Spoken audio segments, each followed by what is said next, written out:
only in poetry can I say these things, and only in prayer will I heal these rings, my powerful kings and queens. It seems we've lost our focus on the illusion of bling. It's like we've been down too long, been frowned upon too long. Ladies.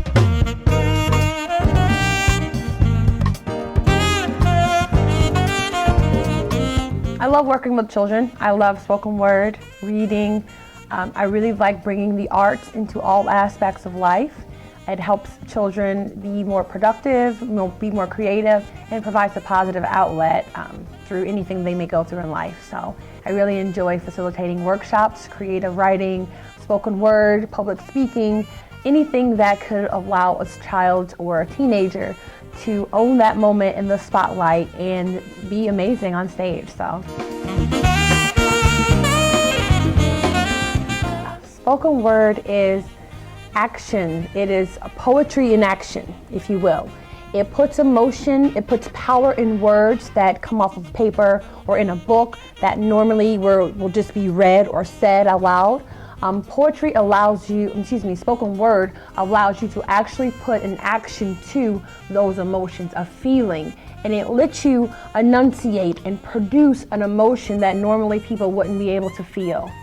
I came about it many years ago, just flicking through DVDs, and I ran across a homemade video of a guy, and if it was muted, I would have thought something was wrong with him, and he was moving all over the place. And like, what is he doing?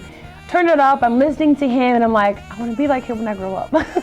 And I was in love from that point on. I don't know who he is to this day. I don't know where he is, but I followed the craft for over 10 years. Even studying it of my own, developing my own CD, developing my own style, and everybody that I mentor or tutor or work with, I help them find their own way, because it's just like the way you dress or the way you wear your hair, it's independent to each artist. So it's not that someone would do what I do, how I do it. We may all say the same exact words, we can say the same things, but do them 5 different ways. And that's what I really love about spoken word.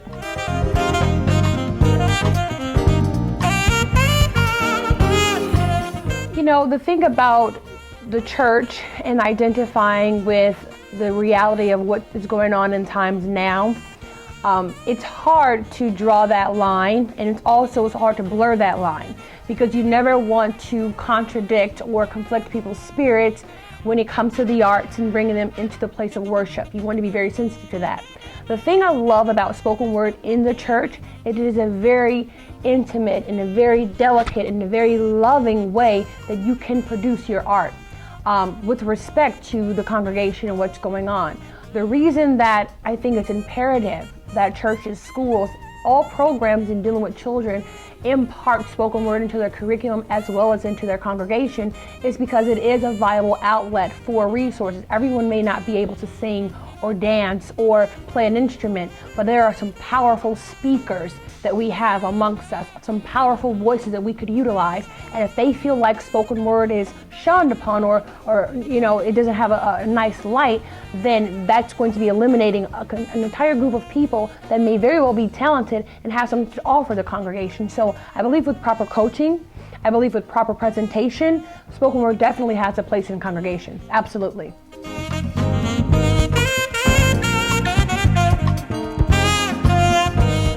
I was just thinking that, like, we sit and we watch a pastor bring life to the Bible, bring life to Scripture in ways that we can understand through similes and through stories and all sorts of ways a pastor and the preachers will perform, if you will, certain scriptures and to get the word across so that we can understand them. How better can a teenager or a young adult do the same thing with powerful emotions and things they may be going through in life in a productive way? Everything that we go through in real life in the Bible can be produced in spoken word. So absolutely, I think it's a very strong correlation. And a lot of spoken word artists I see, people will say, you need to be a preacher, or I felt like you were preaching to me, because we're out there and we're really bringing life to emotions, thoughts, and feelings that normally, may not be brought across in that art form. So I absolutely feel like there's a correlation.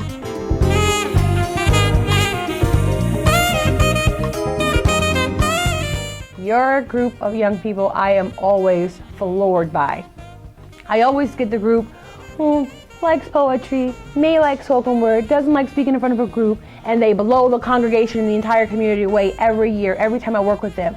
So I always am very impressed, very articulate, very emotional group, but aside from that, they're intelligent. They're very aware of the political things that we're going through. They're aware of the economy. They're aware of problems that teenagers are going through, and the way that they articulate those emotions, I am highly impressed by.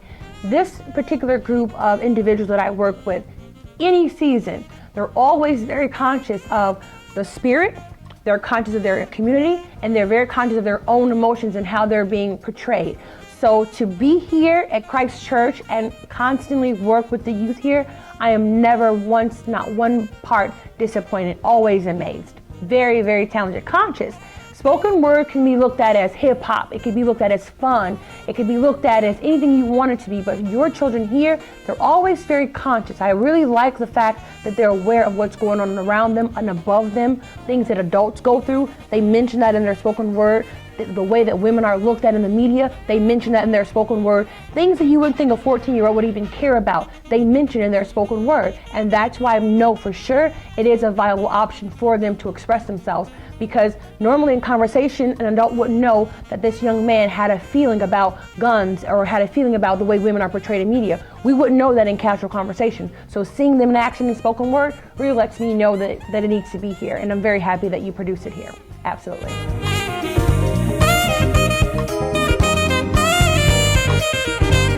I am very excited to see the concept that Pastor Darrell came up with for the Nativity this year.